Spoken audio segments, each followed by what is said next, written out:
Students, in this video we are going to discuss the summary of the poem Microbe. पता है ना आपको microbe क्या होते हैं? माइक्रोब छोटे छोटे जर्म्स होते हैं जो हम सबके हाथों में होते हैं, सब जगह होते हैं, बेड पे होते हैं, टेबल पे होते हैं, सब जगह होते हैं, बट वो दिखते नहीं हैं. तो let's begin. The poet begins by saying that a microbe is so small that can not be see that one can not see it with naked eyes. Means आँखों से, आप नंगी आँखों से या आँखों से नहीं देख सकते. They can be seen only through microscopes, क्योंकि वो बहुत ही ज़्यादा स्मॉल से भी, टाइनी से भी छोटे होते हैं. Several people are hopeful of seeing a microbe under a microscope. काफ़ी लोगों ने उम्मीद की है या ऐसा देखा है कि माइक्रोब को एक माइक्रोस्कोप के अंदर देखा जा सकता है. माइक्रोस्कोप का मतलब क्या होता है? एक ऐसा इंस्ट्रूमेंट जिसमें माइक्रोब, बहुत छोटी से छोटी चीज़ें भी दिख जाती हैं. मैनी पीपल बिलीव, काफ़ी लोग ये सोचते हैं, that a microbe has 100 rows of teeth under which there is a joint tongue, that it has 7 tuft nails with many pretty pink and purple spots with a pattern of 40 separate band on each of those.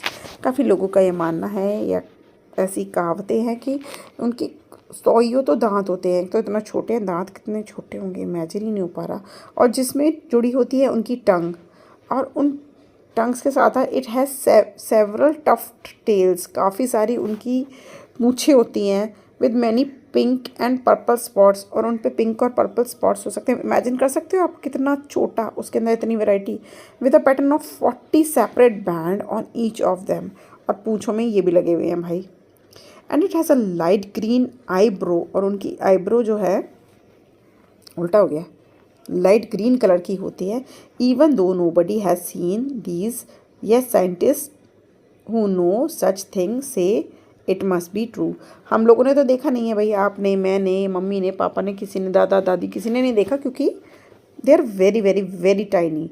But scientist ने जो ये चीज़ देखी है वो कहते हैं हाँ ऐसा सच भी हो सकता है, क्योंकि माइक्रोब्स भी लिविंग होते हैं, उनकी अलग स्पीशी होती है, उनके अलग जर्म्स होते हैं.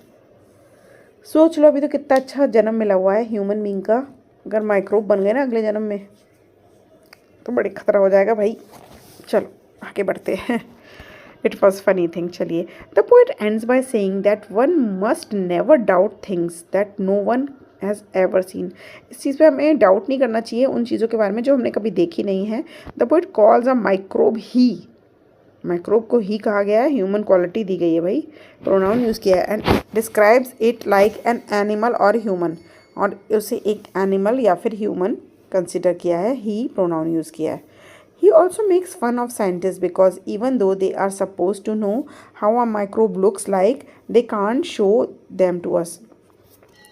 क्योंकि उसने जो हमारे पोएट हैं उसने साइंटिस्ट काफ़ी मजाक बनाया, और उन्होंने कहा है कि इवन दो, जबकि वो they are suppose to know how a microbe look like, उनको पता है कि माइक्रोब कैसा दिखता है, बट वो हमें नहीं दिखा सकते. And only they can see in microscope, और वो भी खाली माइक्रोस्कोप पे ही देख पाते हैं. मतलब एक चीज़ है जो हार्मफुल भी है, ख़तरनाक भी है, जर्म्स भी हैं, लेकिन वो हमें दिखा नहीं सकते और ख़ुद भी नहीं देख सकते हैं. There description of microbe is really fantastic. जो उन्होंने माइक्रोब के बारे में बातें बताई हैं वो काफ़ी मज़ेदार हैं, फैंटास्टिक हैं, एंड डिफ़िकल्ट टू बिलीव, और उन पर मानना भी बहुत मुश्किल है. अभी आपने देखा था ना कितने टेल होती है, टेल पे कितने वो होते हैं, ये होते हैं, बॉन्ड होते हैं.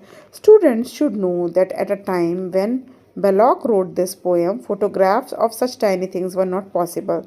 So one had to take the things as scientists mentioned. क्योंकि उस समय जब ये पोएम लिखी गई थी तो फोटोग्राफ ले पाना माइक्रोब की, कीड़े मकोड़ों की, जर्म्स की, तो इतना पॉसिबल नहीं था.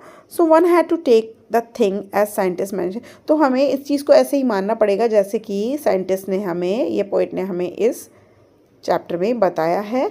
लेकिन हाँ, मैं आपको ये बता सकती हूँ कि आप जब भी अपने साइंस लैब, बायो लैब जाओ तो आप अपने हाथ को माइक्रोब के नीचे रख के देख लेना, माइक्रोस्कोप के नीचे देख के रख लेना, तो आपको पता चल जाएगा आपका हाथ जो कि हैंड वॉश्ड है उसके अंदर भी कितने जर्म्स आपको चलते हुए दिखेंगे. ठीक है. Do believe on me, I have seen this. So यही थी समरी। जल्दी से डिस्कस करेंगे चैप्टर की पोएम की book exercises. Okay, till then bye bye. ये थम्स अप करके जाना, ऐसा नहीं चलेगा। मेहनत से बनती है वीडियो, आपको भी थोड़ा सा कर्टेसी तो दिखानी चाहिए मैम के लिए। शेयर करो अपने दोस्तों के साथ और जल्दी से सब्सक्राइबर्स इंक्रीज़ कराओ। Bye bye.